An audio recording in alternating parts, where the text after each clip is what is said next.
Hello అండి, ఎలా ఉన్నారు? నేనైతే చాలా బాగున్నాను. మీరందరూ కూడా బాగుండాలని మనస్ఫూర్తిగా కోరుకుంటున్నాను. సుగుణ వంటింటికి స్వాగతం. ఈరోజు మన వంటింట్లో రాయలసీమ స్పెషల్ వట్టి తునకల కర్రీ ఏ విధంగా తయారు చేసుకోవాలో చూద్దాము. ఇది చాలా స్పైసీగా ఉంటుంది, చాలా బాగుంటుంది. మరి ఇంకెందుకు ఆలస్యం, వచ్చేయండి ఏ విధంగా తయారు చేసుకోవాలో చూద్దాము. మన ఛానల్ ఫస్ట్ టైం చూస్తున్న వాళ్ళైతే తప్పకుండా సబ్స్క్రైబ్ చేసుకోండి.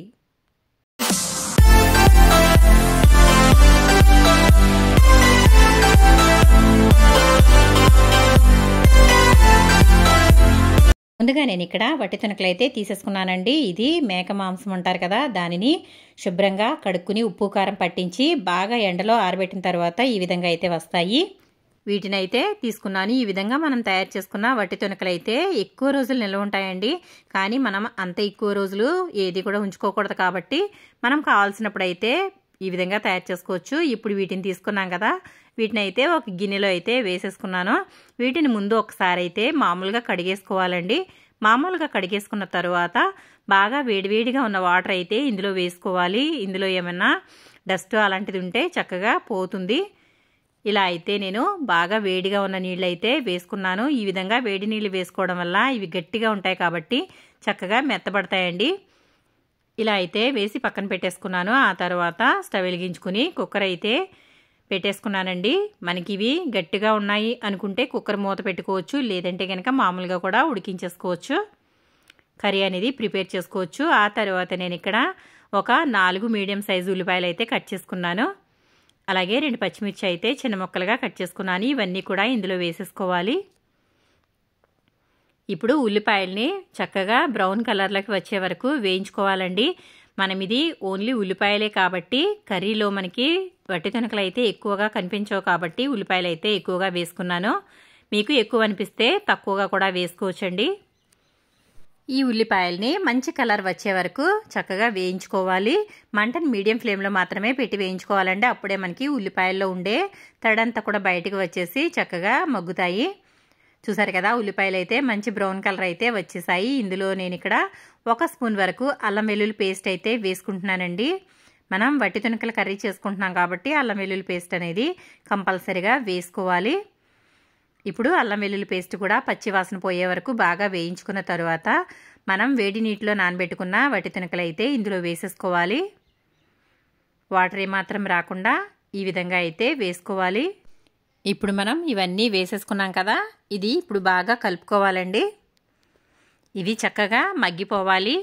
మీకు ముక్కలు మరీ మెత్తగా కావాలి అనుకుంటే కుక్కర్ మూత అయితే పెట్టుకోవచ్చు, లేదంటే ఈ విధంగా సాసర కూడా పెట్టుకుని వండుకోవచ్చు. ఒక 2 నిమిషాల తర్వాత అయితే చూద్దాము. చూసారు కదా, ఆయిల్ అయితే బయటకైతే వచ్చింది. ఈ విధంగా బాగా వేయించుకోవాలి. ఇలా వేయించుకోవడం వల్ల కర్రీ అనేది మంచి టేస్టీగా ఉంటుందండి. చూసారు కదా, ఇలా అయితే వేయించుకున్న తర్వాత ఇప్పుడు ఇందులో మనం కారం అయితే వేసుకుందాము. నేను ఇక్కడ 2 స్పూన్ల వరకు కారం అయితే వేస్తున్నాను. అలాగే 1 స్పూన్ సాల్ట్ వేస్తున్నాను. అలాగే 1/2 స్పూన్ వరకు పసుపు అయితే వేస్తున్నాను. ఇవన్నీ వేసుకున్న తర్వాత ఇది ఒకసారి బాగా కలుపుకోవాలి. చాలా సింపుల్గా అయిపోతుందండి. మనకి మామూలు కూరలు ఒక్కొక్కసారి వర్షం పడుతున్నప్పుడు కానీ, చల్లగా ఉన్నప్పుడు కానీ, లేదా నోరు బాగోనప్పుడు కానీ, మనకి కూరగాయలు తినబుద్ధి అవ్వనప్పుడు ఈ విధంగా అయితే మనం వట్టి తునకలు అనేవి ప్రిపేర్ చేసి పెట్టుకున్నట్లయితే ఎప్పుడు అంటే అప్పుడు చక్కగా కర్రీ చేసుకోవచ్చు. నోటికి బాగుంటుంది. ఇది కారంగా మంచి స్పైసీగా ఉంటుందండి. ఇదంతా ఒకసారి బాగా వేగిన తర్వాత మనం కారం వేసుకున్న తర్వాత 2 నిమిషాలు ఆగిన తర్వాత అయితే వాటర్ అయితే వేసుకోవాలి. ఎప్పుడు కూడా కారం వేసిన వెంటనే వాటర్ అయితే వేయకూడదండి. ఆయిల్ బయటికి రిలీజ్ అయిన తర్వాత మాత్రమే వాటర్ అనేది వేసుకోవాలి. ఇలా వేసుకున్న తర్వాత చూడండి, ఒకసారి ఎక్కువ వాటర్ కూడా అవసరం లేదు. మనం కర్రీ దగ్గరగా చేసుకుంటాం కాబట్టి ఎక్కువ వాటర్ అనేవి వేసుకోకూడదు. ఇది మీడియం ఫ్లేమ్లో పెట్టుకుని అయితే చక్కగా ఉడికించుకోవాలి. చూడండి, ఇప్పుడైతే చూద్దాము ఒకసారి. మనకి కర్రీ అయితే చక్కగా దగ్గరికి అయితే వచ్చేసింది. చూసారు కదా, ఈ విధంగా ఒకసారి అయితే బాగా కలుపుకుందాము. చిన్న మంట పెట్టుకుని అయితే మెల్లగా ఉడికించుకున్నట్లయితే ఎంతటివైనా సరే చక్కగా ఉడికిపోతాయండి. మనం కుక్కర్ మూత అనేది పెట్టాల్సిన అవసరం లేదు.